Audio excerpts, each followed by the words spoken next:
Iran has been playing a very important and constructive role in the South Caucasus with respect to attempting to maintain regional stability. For all the conflicts that we have seen in the region since the late 80s, early 90s, Iran has neither intervened into these conflicts nor has it sought to leverage itself accordingly. And this constructive role right now is becoming an important component in attempting to develop a level of stabilization with respect to Armenia and Azerbaijan. But in a broader sense, my question to you is, how does Iran envision concretely, how does it envision supporting regional stability? What is Iran's ultimate objective as far as making certain that conflict does not break out in the region again and that stability is maintained? Bismillahirrahmanirrahim. Thank you very much, Mr. Moderator. Thank you all for listening to us, and I would like to avail the opportunity for extend my appreciation to the government of Armenia for inviting me, and also a delegation from Iran to participate in this very important conference. Let me take a more theoretical approach as an introduction to my discussion.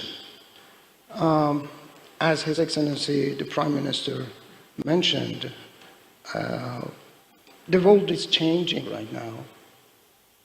And if you look to the megatrends in the world, security, political, economic, environmental, and also technological macro trends, you will come to the result that the world is changing. Nowadays, almost everybody, academics, politicians, the others, they agree that the world is changing. But there is no consensus on the extension and also on the intensity of the changes. In a very simple categorization, I would say there are three different approaches toward the change in international system. The first approach belongs to those who believe that the changes that are taking place are instrumental and functional in nature. By this, I mean, according to them, the world system is revising governance mechanisms to adapt to emerging threats, highly advanced new technologies, and cognitive transformations that at the societal level. The second approach considers changes at the level of quote-unquote global order, which means that with the emergence of new actors and failure of global projects of westernization and unilateralism, the world is moving towards a new order in which we will witness a multipolar or post-polar structure. The third group of analysts believe that the depth and intensity of the changes are even more and will include changes in international system itself. The change in international system, as you all know, is caused by fundamental changes in the philosophical foundation, values, the structure of system, the role of actors, and the distribution of capabilities among the main actors. Let me right now avail the opportunity and take your attention to what is going on in Gaza.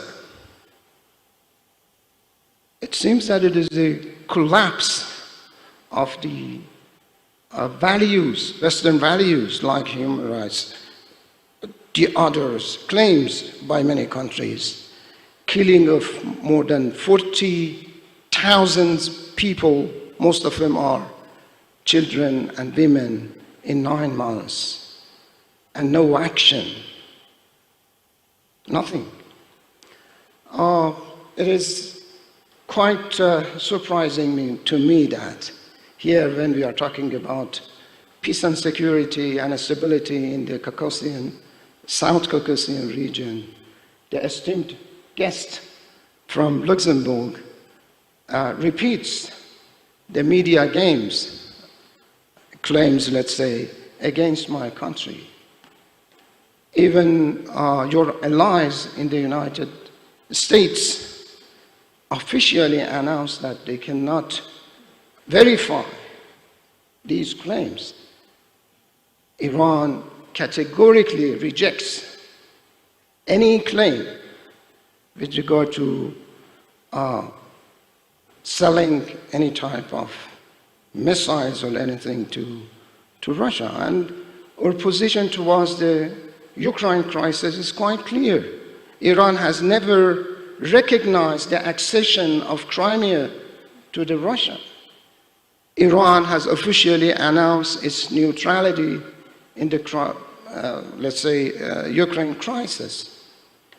Of course, Iran and Russia are neighboring countries. They have had and do have different types of cooperations, including defense cooperation. All of you know about our official positions towards the Ukraine crisis, and I would not like to repeat it. In any case, seems that the philosophical foundation of international system right now are at risk. Okay, the three approaches depict the future of the world system differently, but they are the same on one very important point. Their idea regarding this point is the same, and that is the importance of regions in the future of the world. Geographical regions are becoming more and more important and significant in shaping the future of the world system. Among them, of course, the South Caucasian region has held, holds, and will hold significant importance for several reasons. Some of them have been already told by my colleagues here in this panel. This region holds, let's say, a very special importance for my country due to several key factors. Iran shares deep civilizational, historical, and cultural connections with the region. This includes shared heritage and long-standing relationships with the countries of the region, Armenia, Azerbaijan, and Georgia. From a geopolitical point of view, the region serves as a strategic connection point between other major powers. This region's stability directly impacts Iran's northern borders and its overall security. It is also very important for us to prevent any spillover of conflicts or instability into our territory. From a geo-economic angle, the South Caucasus is also important for my country in terms of energy and trade routes. It is a critical transit route for energy pipeline and trade corridors. Iran is interested in using the capacity of these routes to strengthen its connectivity with Europe and Eurasia, and in turn, it is ready to provide its transit infrastructure to expand connectivity inter alia with South Asia, Central Asia, West Asia, and the Persian Gulf.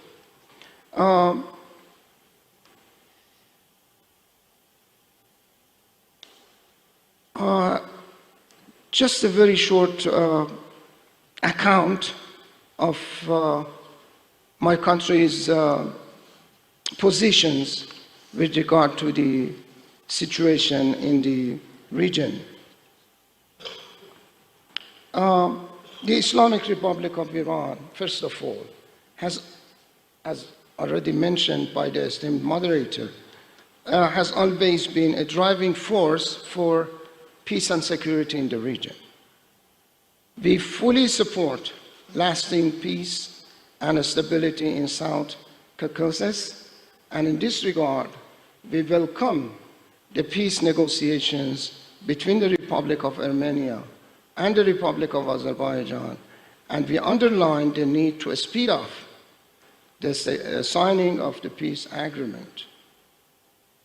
We are ready to help our neighbors to settle disputes between them at the earliest. We support the formation of a strong and united region within the framework of our neighborhood policy. We welcome the removal of blockages from the transportation routes in the region by emphasizing the need to respect the territorial integrity, sovereignty, and jurisdiction of the countries along the route, and the respect of the mutual interests of all countries in the region. Very importantly, we believe that the South Caucasus must not become a battleground for competition and swordplay of the external powers. In this context, it is important to firmly oppose any hidden agenda to destabilize the region and lay the groundwork for changing internationally recognized borders. The principal status in the Armenian Peace Crossroad Plan, that is territorial integrity, sovereignty, jurisdiction, and reciprocity, are emphasized and supported by the Islamic Republic of Iran, and we think that all countries should adhere to these principles. The neighborhood policy is one of the main priorities of the foreign policy of President Pezeshkian's administration, the newly appointed president of my country. We attach a great value to friendly and brotherly relations with our neighbors. As a noble neighbor with historical and cultural ties, Armenia has a special place in the neighborhood policy of my country. There is a serious political will to develop relations with Armenia in all fields and dimensions. We are satisfied with the current level of relations, and at the same time, we are determined to use all the capacities available in order to deepen friendship, expand communications, and increase cooperation between the two countries. Let me emphasize that the borders of my country and the Republic of Armenia are the borders of peace, friendship, hope, and life, the borders of historical relations, people-to-people communications, and peaceful coexistence. By this, I conclude my remarks, and I will be at your service if any question, any comment raised. Thank you very much. Thank you very much.